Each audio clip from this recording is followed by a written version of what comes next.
Faze da tua vida uma senda florida em busca da bondade das almas e da beleza do universo. Além das nuvens, brilha eternamente o sol, que após as trevas das noites, resplandece sempre em alvoradas de luz. Também nos corações em que palpitam esperanças, sempre um sorriso álacre estanca lágrimas de quem padece. Faze da tua vida um sol, um sorriso, uma esperança. Por onde passes, deixa algo de bom, algo de belo. No futuro, serás lembrado como uma esteira de luz, uma terna recordação, uma carinhosa lembrança, um motivo de saudade, uma dedicação de amor.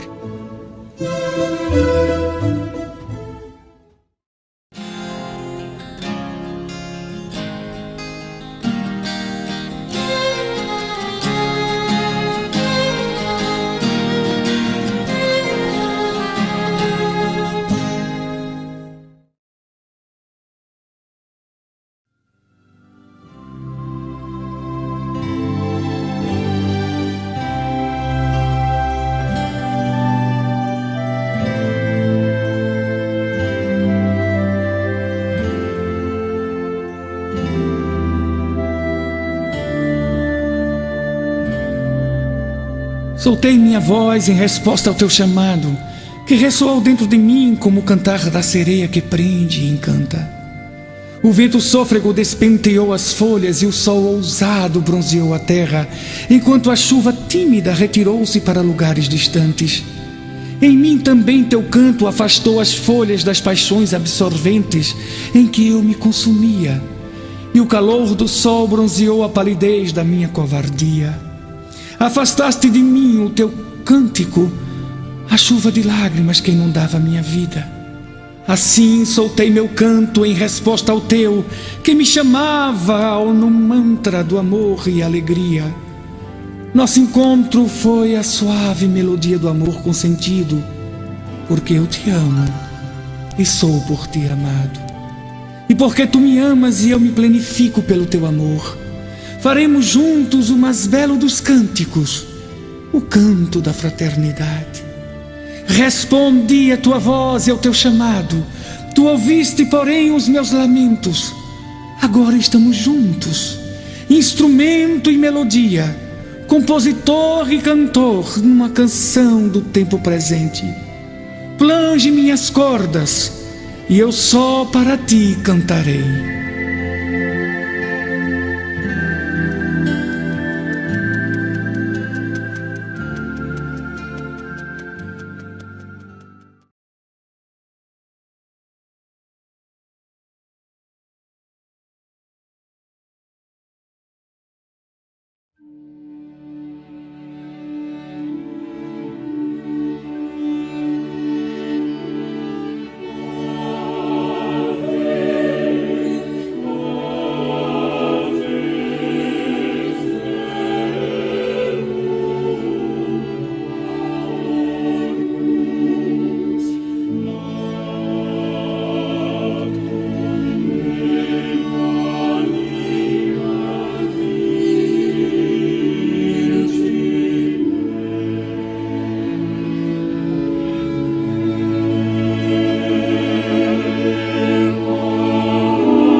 Pão Nosso, ditado pelo Espírito Emmanuel.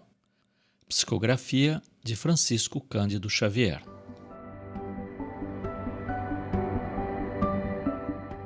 É para isto, não retribuindo mal por mal, nem injúria por injúria, antes, pelo contrário, bem dizendo, sabendo que para isto fostes chamados. 1 Pedro 3,9. A fileira dos que reclamam foi sempre numerosa em todas as tarefas do bem. No apostolado evangélico, reparamos igualmente essa regra geral. Muitos aprendizes, em obediência ao pernicioso hábito, preferem o caminho dos atritos ou das dissidências escandalosas. No entanto, mais algum raciocínio despertaria a comunidade dos discípulos para a maior compreensão. Convidar-nos-ia Jesus a conflitos estéreis tão só para repetir os quadros do capricho individual ou da força tiranizante? Se assim fora, o ministério do reino estaria confiado aos teimosos, aos discutidores, aos gigantes da energia física. É contrassenso desfazer-se o servidor da Boa Nova em lamentações que não encontram razão de ser. Amarguras, perseguições, calúnias, brutalidade, desentendimento são velhas figurações que atormentam as almas na terra. A fim de contribuir na extinção delas é que o Senhor nos chamou às suas fileiras. Não as alimentes, emprestando-lhes excessivo apreço. O cristão é um ponto vivo de resistência ao mal onde se encontre. Pensa nisto e busca entender a significação do verbo suportar. Não ouvides a obrigação de servir com Jesus. É para isto que fomos chamados. Emmanuel.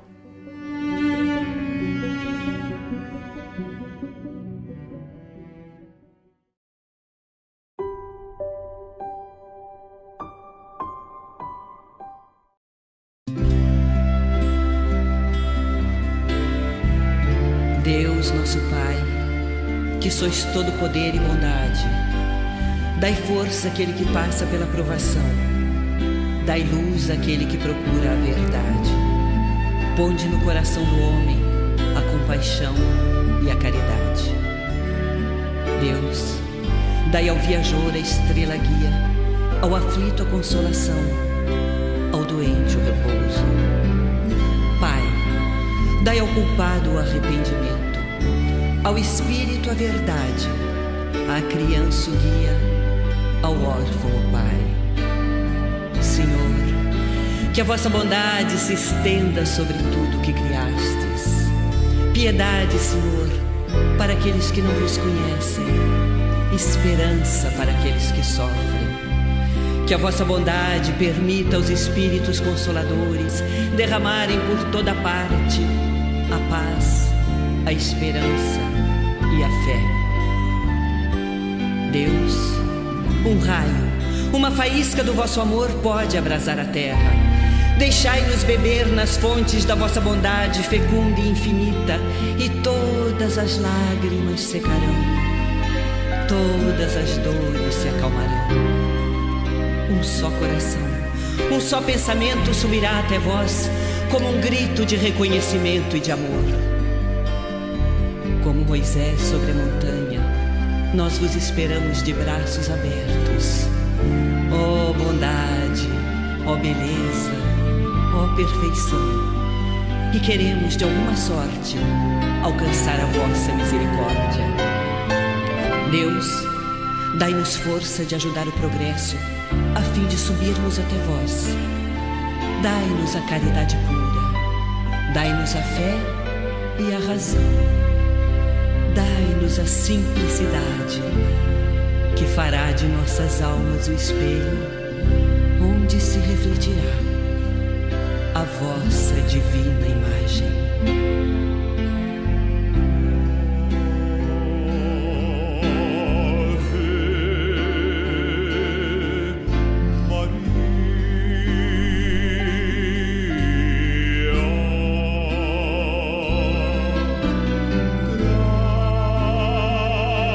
Grazie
Estudando o Livro dos Espíritos com Allan Kardec.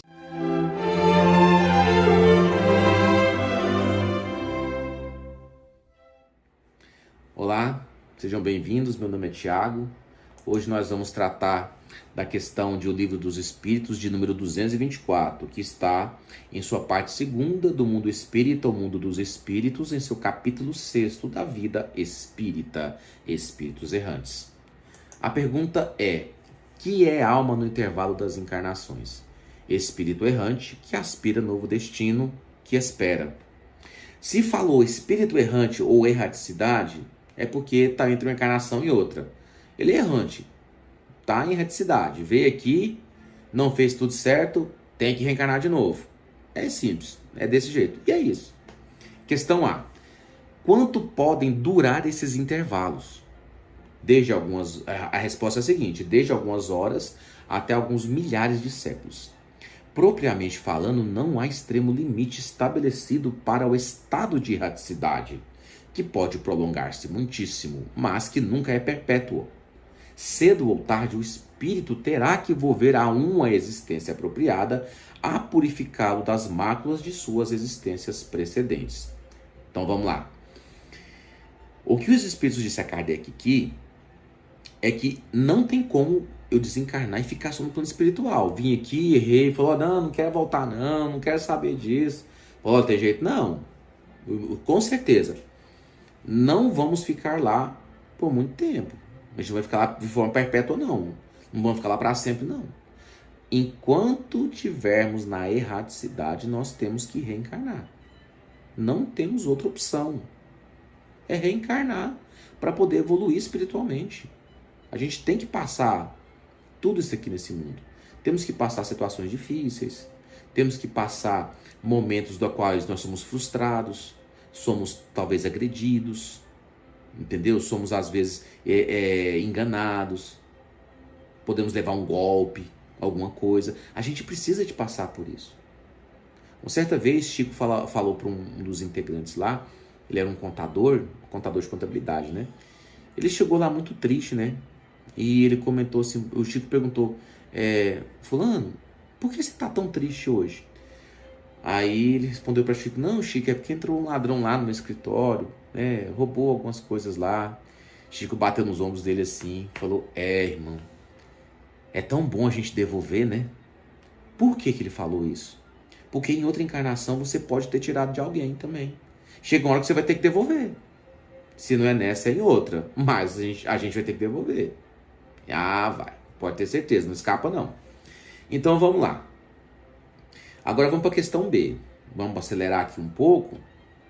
E ela responde o seguinte. A pergunta é o seguinte: essa duração depende da vontade do espírito ou lhe pode ser imposta como expiação? Ou seja, vai. Vamos lá.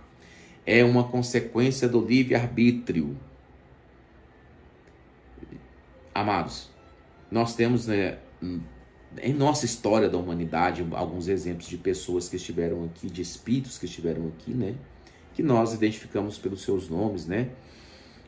Que fizeram tanta coisa boa, ensinou tanto pra gente, mas tanto. Só que a gente esquece dessas pessoas que ensinaram tanta coisa boa aqui para nós, terráqueos, de que é possível a gente caminhar na direção e trilhar o caminho do bem. A gente teve Francisco de Assis, a gente teve Madre Teresa de Calcutá, tivemos Chico, né, no meio espírita, Bezerra de Menezes, né? Então, a própria irmã Dulce, né, que é um exemplo assim, acho que mais recente para nós, né, que desencarnou há menos tempo que os demais. Inclusive hoje é o centenário, né, da desencarnação de Bezerra de Menezes. Então, nós precisamos aprender com eles. A gente precisa de entender que nós temos muita coisa para poder nos ajudar. E a gente precisa de usar. Nós temos a literatura espírita, eu falo isso para você espírita. Se você não é espírita, você está aqui talvez porque o YouTube te mandou para cá, mas a literatura espírita nos ajuda grandemente. O Evangelho segundo o Espiritismo é um bálsamo na vida de qualquer pessoa, não só do espírita. A leitura diária desse livro te fortalece de uma forma inexplicável. Inexplicável.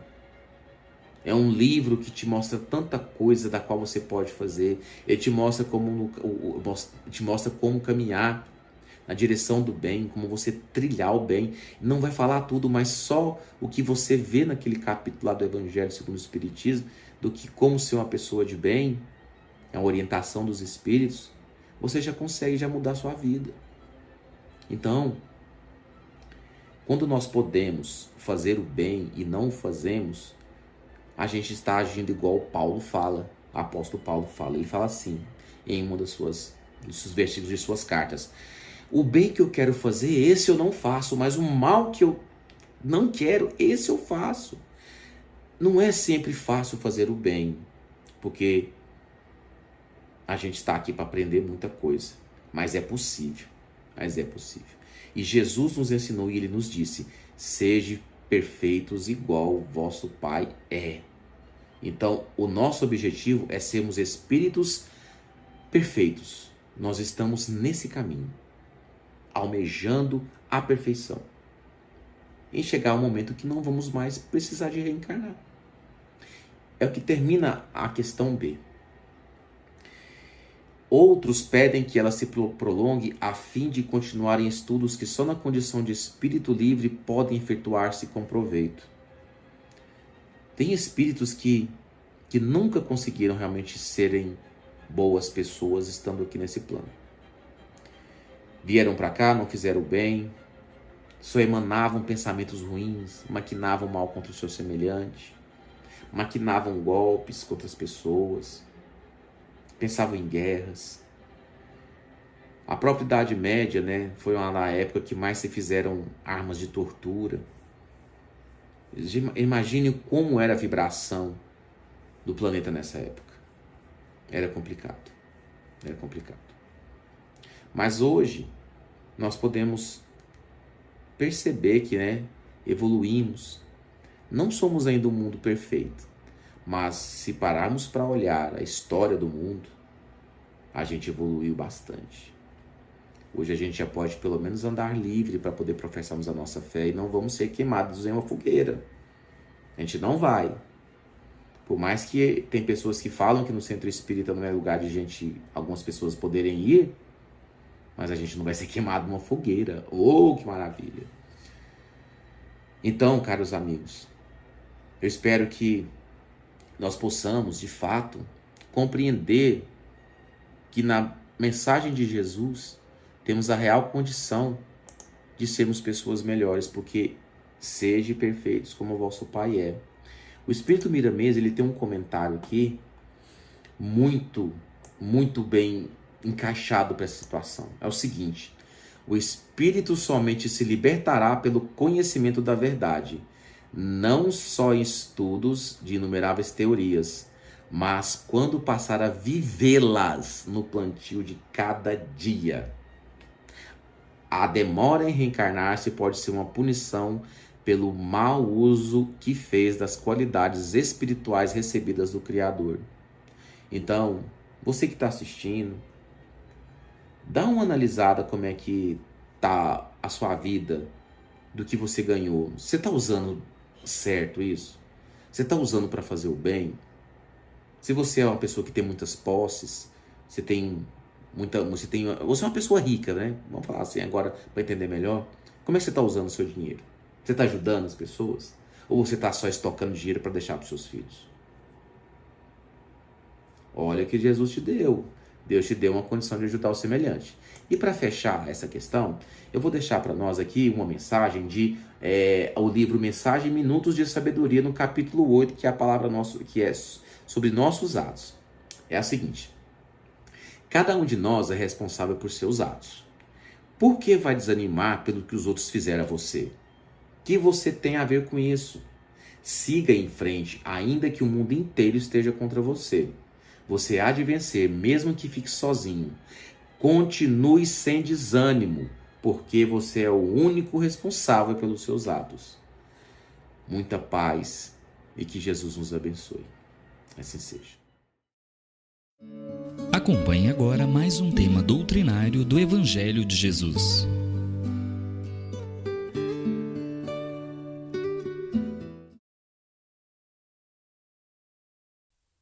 Meus amigos, boa noite. Que Jesus, o nosso Mestre, esteja conosco hoje e sempre. Nessa noite nós vamos estudar uma passagem do Evangelho segundo o Espiritismo, no capítulo 8, Bem-aventurados os puros de coração, é o título do capítulo do Evangelho, né? No item 20, Bem-aventurados os que têm os olhos fechados, que é uma mensagem do Cura de Arnes, trazida na verdade essa mensagem ela vem lá desde a Revista Espírita, em que numa reunião pública o Cura de Arnes ele dá uma mensagem, não sabemos se ele foi evocado ou não, mas ele dá uma mensagem a respeito de uma senhora cega que estava presente na reunião e que teria sido pedido a ele, né, que intercedesse, fizesse talvez até a cura dessa senhora cega, né? O Cura de Arnes, na verdade, ele é o título de São João Maria Vianney, que havia sido um padre na França. Ele foi contemporâneo de Allan Kardec e tem uma história de vida bastante interessante, né? Tanto que virou santo pela Igreja Católica. Ele nasceu no interior da França, ali próximo a Lyon, cidade natal de Allan Kardec, bem próximo da cidade onde ele nasceu, de Lyon, 20 quilômetros apenas. E ele nasceu numa família bastante humilde, bastante pobre, né? Tanto família de camponeses, trabalhavam na roça, tanto que até aos 17 anos ele era analfabeto. E ele, mas sempre assim, tinha a vocação, demonstrava ter a vocação para ser um padre, né? E mesmo ali, apesar da dificuldade financeira, da dificuldade da falta de instrução formal, como disse, ele era analfabeto até os 17 anos, ele ali, pela sua mãe, a sua mãe ensinou as primeiras orações, né? E vamos lembrar que nessa época, final de 1700 e começo de 1800, nós estávamos ali, né, nos ares da Revolução Francesa. E a religião, ela passava por aquele momento, né, do que foi um período chamado de descristianização, pela influência, né, pela ação da Revolução Francesa. E apesar dos seus méritos da Revolução Francesa, ela também teve um lado de querer, né, suprimir de total forma a religião. Ou seja, partiu-se do princípio em que havia o poder da igreja, a igreja, o clero, estava muito ligado ao Estado, tinha alguns privilégios da igreja, e nasceu dali, né, vamos dizer assim, um rancor, vamos colocar nessa palavra, em relação à igreja. E isso culminou de tal ponto em que os próprios revolucionários ali da Revolução Francesa, eles passaram a, vamos chamar assim, odiar a religião. E com isso passou a descristianizar a França, né? Tanto que milhares, fala-se em torno de 20 mil padres foram expulsos da França, uma enormidade das igrejas foram fechadas e transformadas em templos da razão, né? E chegou-se ao ponto, né, de se tirar das igrejas as cruzes e se inscrever na porta das igrejas para a filosofia. né? Isso teve ali o seu ápice, né? Quando, por exemplo, na França, depois de destituir totalmente, assim, quase que se tornar proibido, não nesses termos, mas assim, se cria uma condição, né, de inviabilizar a igreja, e que substituiu todos os cultos religiosos pelo culto à razão, né? E o máximo disso, vamos dizer, o símbolo máximo disso é quando teve o símbolo, o culto da razão, né?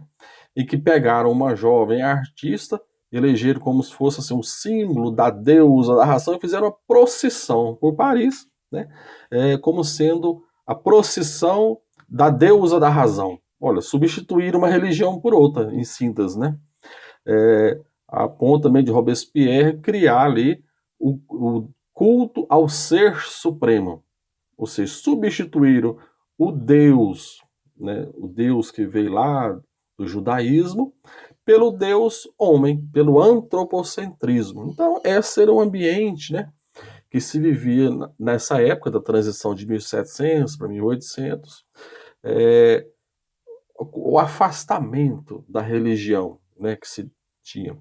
Então, o padre Vianney, ele foi, né, ele ainda não era padre, jovem, 17 anos ainda, ele teve seus contatos com a religião ainda com um padre reacionário no sentido assim, um padre que não aderiu, não jurou fidelidade aos revolucionários da Revolução Francesa. Então, tanto é que ele fazia a sua confissão em casa, né? Fazia escondido. Ele fez a sua primeira comunhão num celeiro, ou seja, uma missa, entre aspas, clandestina, uma missa que ele, em casa ali, por uma religião que estava sendo como quase que um ato subversivo, né, à Revolução Francesa. Manter-se esse culto à religião, o amor a Jesus, virou um ato revolucionário, né? Mas como tudo na vida, os ventos da vida mudam. Lá na frente, Napoleão muda tudo isso, né? E o João Maria Vianney, ele se torna padre aos 29 anos, e 3 anos depois, ele é nomeado pároco da cidade de Arnes. Por isso o título Cura d'Arnes, né? Ou seja, cura significa pároco, padre da cidade de Arnes. E ele, como padre, desde ainda como manifestando o desejo, né? Olha, se eu for ser padre, dizia ele, é para salvar almas, né? E nele, na sua atuação, logo que ele chega na cidade de Arnes, ele funda um instituto chamado Instituto Providência, que na verdade era um orfanato para meninas. É um padre que se destacava pela visita aos doentes, visita aos mais necessitados, e onde ele mais se destacou, né, onde até hoje existe uma igrejas dedicadas a eles na cidade de Arnes. O seu corpo ainda está preservado nessa igreja. Até hoje, quem quiser visitar, é possível visitar lá na França. Mas ele se destacou especialmente pela confissão. Ou seja, mas o que é a confissão? Na verdade, é a pessoa, o indivíduo, o crente, procurar o pároco e expor a ele os seus pecados, as suas dúvidas, as suas necessidades como espírito. E ele se destacou de tal forma nisso, de ouvir as pessoas, encaminhar as pessoas a uma paz íntima, que a cidade de Arnes ficou conhecida na época como o grande hospital de almas. Olha que coisa, vamos pensar assim, fabulosa, né? O indivíduo, o padre, o pároco, que se dedica a cuidar das almas, dos espíritos, do bem-estar emocional das pessoas, mas que, por outro lado, também não esqueceu da necessidade material, e cuidou ali dos órfãos, visitava os necessitados, como eu disse, né? Então, se por um lado tinha um olhar para a necessidade material do ser humano, que era muito presente, mas também, ainda mais, tinha um olhar sobre a necessidade espiritual que todos nós trazemos, né? Esse era o papel dele. Dizia-se, né, disse que ele também curava alguns milagres, ele tinha a capacidade de fazer algumas curas e atribui-se a ele alguns milagres, algumas curas. Então, por isso, ali já ele depois de desencarnado, nós já estamos falando em 1863, ele fora, vamos chamar, evocado, aparentemente evocado, pelo que se entende da mensagem, nessa reunião espírita, para poder curar uma senhora cega que estava presente na reunião. E ele traz de início umas palavras bastante interessantes, né? Que diz o seguinte: meus bons amigos, para que me chamastes? Terá sido para que eu imponha as mãos sobre a pobre sofredora que está aqui e a cure? Que o sofrimento, bom Deus, ela perdeu a vista e as trevas a envolveram. Pobre filha, que ore e espere. Não sei fazer milagres, eu, sem que Deus o queira. Olha que palavra, né, interessante que ele coloca assim, olha, eu não faço milagre, né? Na verdade, são Deus. Todas as curas que tenho podido obter e que foram assinaladas, não a atribuais senão aquele que é o Pai de todos nós. Nas vossas aflições, volvei sempre para o céu o olhar e dizei do fundo do coração: meu Pai, cura-me, mas faze que minha alma enferma se cure antes do meu corpo, que a minha carne seja castigada, se necessário, para que minha alma se eleve ao teu seio, com a brancura que possuía quando criaste. E ele prossegue um pouco mais a mensagem, explicando, mas essa frase é muito interessante. Meu Pai, cura-me, mas faze que minha alma enferma se cure antes que o meu corpo. Nós vamos lembrar que, conforme nos ensina a doutrina espírita, o objetivo da reencarnação, o objetivo da nossa vida aqui na Terra, é a renovação da nossa alma, do nosso espírito. É a nossa transformação como alma, a transformação do nosso ser, da nossa pessoa. Por isso ele diz, olha, que a minha carne seja castigada se necessário, para que a minha alma se eleve ao teu seio. Que antes do corpo nós temos que pensar no espírito. Cada um de nós, autoanalisando, fazendo uma análise íntima, poderá identificar o que eu preciso mudar. Será um vício? Todos nós podemos ter um hábito infeliz, um vício, né? Algo que eu preciso mudar. Às vezes uma convivência com uma pessoa que eu não consigo ter, uma dificuldade ali de convivência, uma inimizade. Como eu disse, às vezes um hábito infeliz, a pessoa às vezes ela pode ser maledicente, ter o hábito de falar mal das pessoas, pode ter o hábito do egoísmo, da posse, tudo é meu, né? Ou seja, nós temos podemos ter uma série de, entre aspas, defeitos na alma, defeitos no sentido de transformações necessárias, que nós nascemos para transformar isso. O nosso objetivo aqui na Terra é essencialmente essa nossa transformação. E cada um, intimamente, é capaz de identificar o que eu preciso mudar. O que eu tenho que mudar? Será que, como eu disse, é um vício? Eu tenho ali um vício, pode ser na bebida, na comida, algum tóxico, vício sexual, seja o que for, qualquer tipo de vício, eu tenho isso, eu preciso mudar isso. Eu preciso mudar algum tipo de comportamento. Eu sou uma pessoa agressiva, né? Colérica, qualquer coisa eu explodo com facilidade, qualquer coisa eu ofendo as pessoas, não tenho a mínima tolerância, ou seja, um gesto comportamental que eu preciso mudar. Não, eu preciso melhorar a minha convivência com determinada pessoa. Eu não consigo conviver bem com fulano de tal. Ou seja, nós podemos, nos analisando com sinceridade, analisando realmente com um olhar afastado de nós mesmos, ou seja, um olhar de quem externo, identificar o que de fato eu preciso mudar.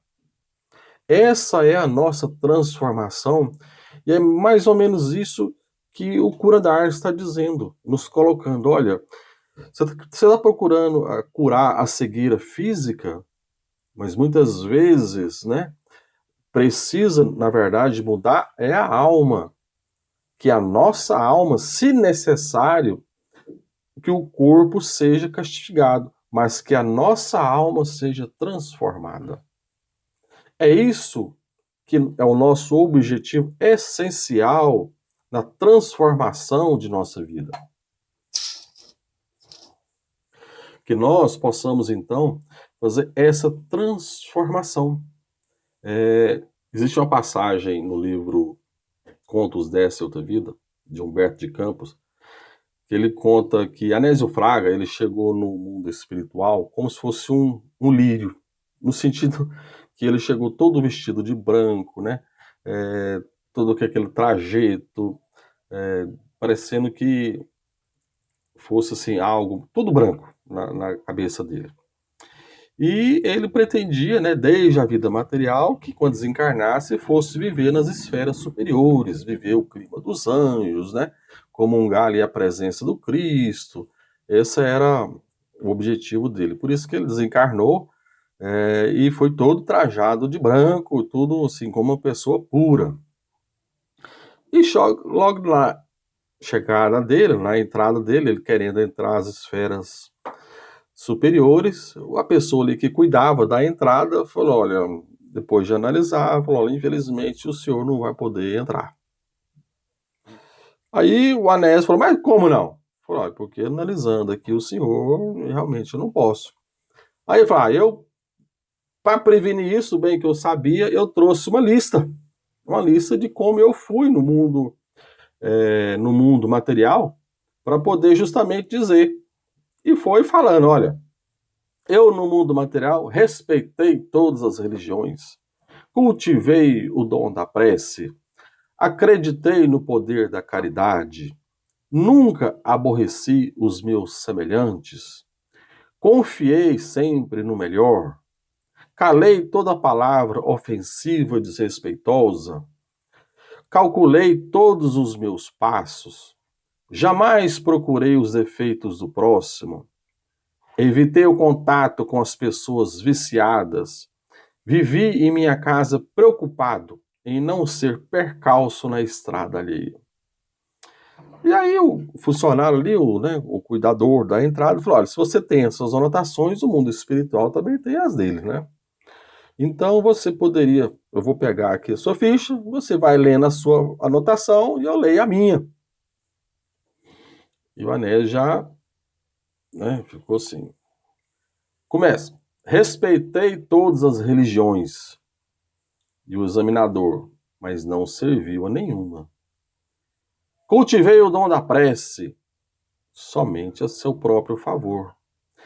Acreditei no poder da caridade, todavia não a praticou. Nunca aborreci os meus semelhantes. Entretanto, não auxiliou a quem quer que fosse. Confiei sempre no melhor, mas apenas em seu benefício. Calei toda palavra ofensiva ou desrespeitosa.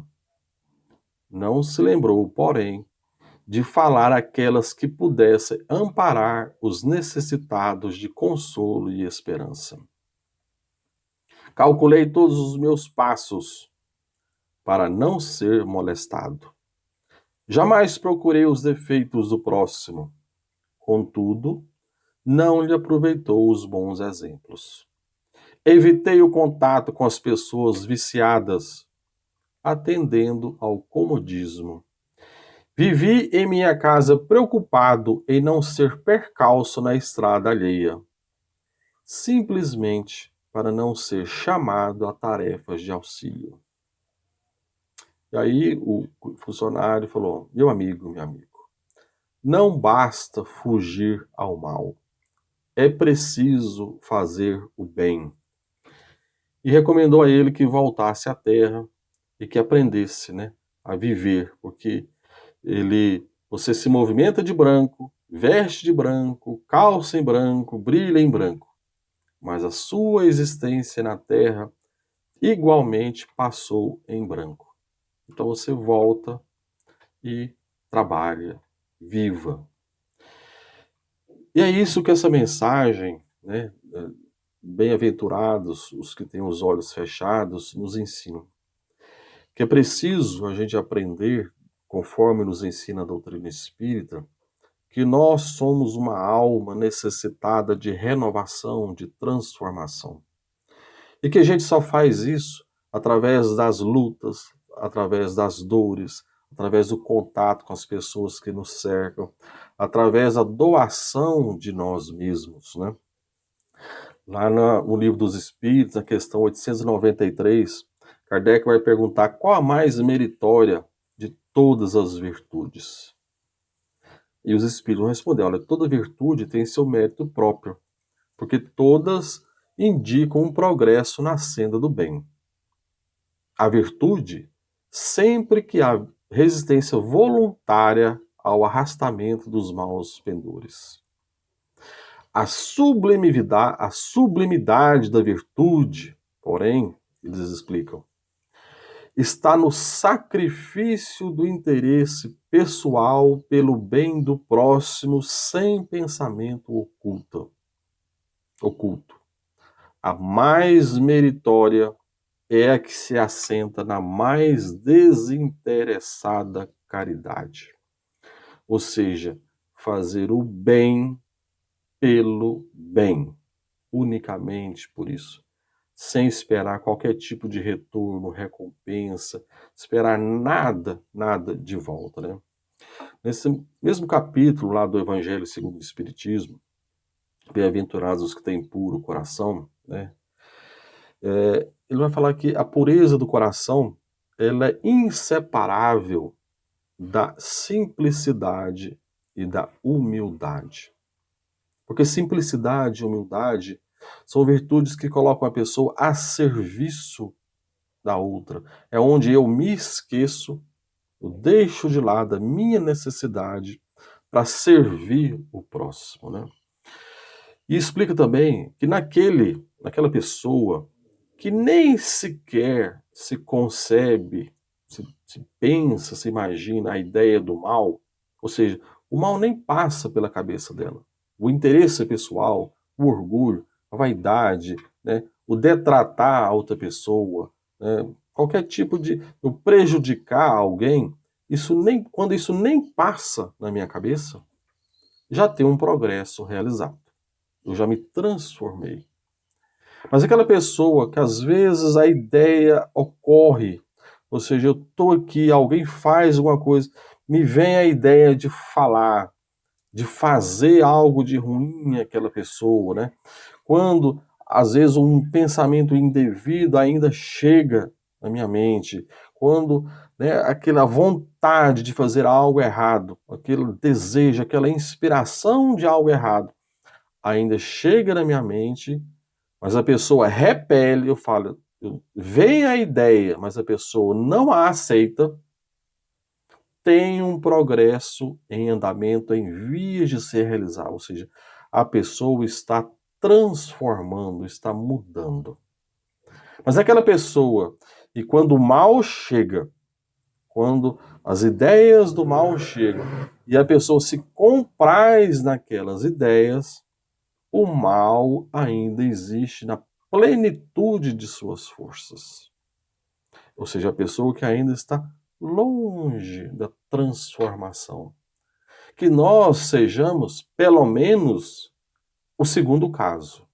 As ideias erradas, os pensamentos do mal ainda chegam, mas nós somos capazes de repelir, identificar e falar, não devo, não posso e não quero.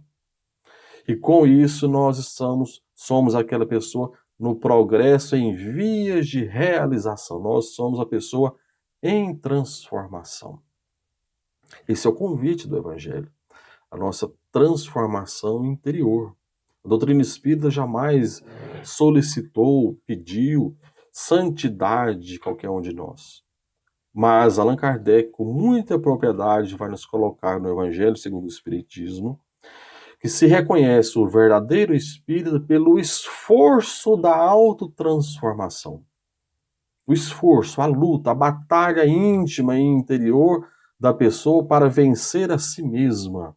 Porque nós estamos numa luta constante contra nós mesmos, contra os nossos erros, contra o nosso passado de milênios, que vem ali cobrar o nosso retorno, a volta. Quando a gente pensa assim, não, eu preciso ser uma melhor, vem a voz e fala, você ser uma pessoa melhor? Você que cometeu tantos erros? Não, continua aqui no erro.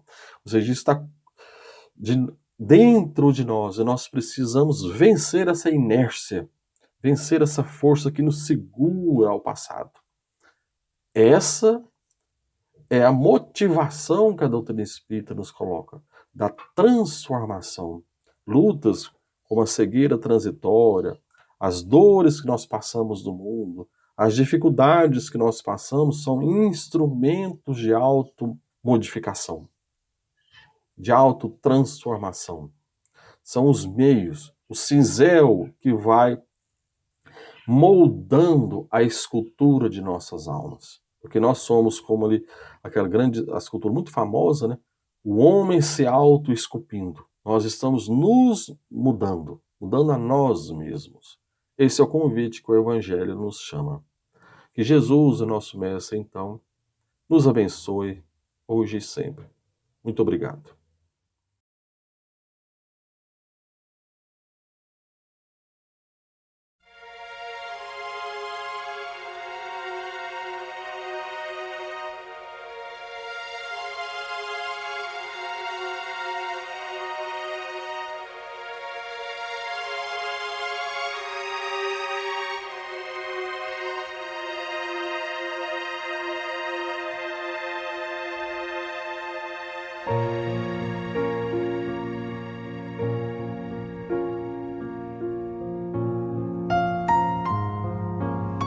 Queridos irmãos em Cristo, nesse momento de suave meditação, pedimos a presença de espíritos amigos para esse passe. Senhor de infinito poder e bondade, ajudai-nos a retirar da nossa mente todos os pensamentos negativos que se encontram alojados em nossa alma, fruto da nossa condição de ser imperfeito. Que ideias de vingança, pensamentos inferiores e egoístas sejam afastados da nossa mente. Que os desequilíbrios emocionais, a ansiedade, impaciência e estresse sejam corrigidos, visando uma nova harmonia do nosso ser. Que todas as doenças alojadas em nosso corpo tenham seu mecanismo de enfermidade interrompido no nosso sistema de defesa orgânico e inicie a revitalização da nossa saúde. E assim, meu Pai Celestial, com suas bênçãos e as energias luminosas e curativas de seus missionários, possamos receber as melhores vibrações energéticas através deste passe e que essas vibrações venham em forma de ideias edificantes, de otimismo, alegria, e nos fortaleça para o perdão, a paciência e a serenidade necessárias à resolução de nossos problemas e provações. peço, Senhor, que nos ensine a viver um dia de cada vez, que nos oriente a superar os traumas do passado e guardar apenas as lições valiosas, tanto de experiências felizes como as dolorosas. Também, Senhor, permita o cuidado necessário para controlarmos o medo diante do futuro que ainda está fora do nosso alcance. Que possamos aproveitar a beleza e o sabor dessa existência em cada momento sagrado que o Senhor nos permite viver, com sabedoria, discernimento e entusiasmo pela vida. Que nessa jornada terrena possamos aprender a nos elevar espiritualmente um pouco a cada dia, sempre seguindo os conselhos do Cristo. E que o espírito de fraternidade, o amor de Deus ao próximo e a nós mesmos sejam a base do nosso comportamento e a prática da caridade e do perdão a nossa conduta diária. E dessa forma possamos ser merecedores das suas bênçãos, nos fortalecendo e curando nossas enfermidades por sua intercessão misericordiosa. Em nome de Jesus, agradecemos por tudo que recebemos até o dia de hoje, rogando mais uma vez a tua proteção, o teu amor e a tua paz.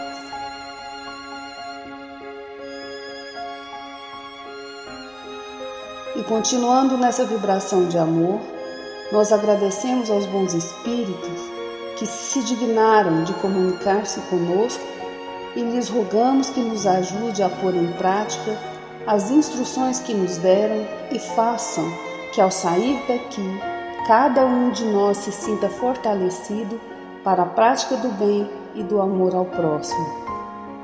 Também desejamos que as suas instruções aproveitem aos espíritos sofredores, ignorantes ou viciosos, que tenham participado da nossa reunião e para os quais imploramos a misericórdia de Deus. Que assim seja.